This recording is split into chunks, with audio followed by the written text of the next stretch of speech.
This is another bushingfix.com instruction video.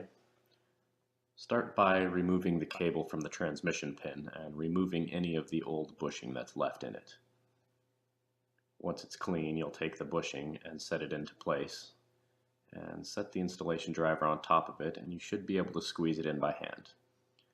If it gives you any trouble, you can use pliers.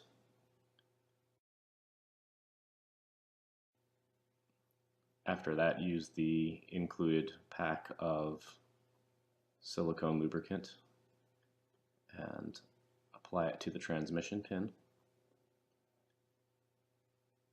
You don't need a lot, you just need enough to help with the installation and allow for some pivoting. There's more than enough in the packet. Then install the transmission cable onto the transmission pin and push it on with your thumb over the bushing. And again, if it gives you any trouble, you can use a pair of slip joint pliers to gently squeeze it on.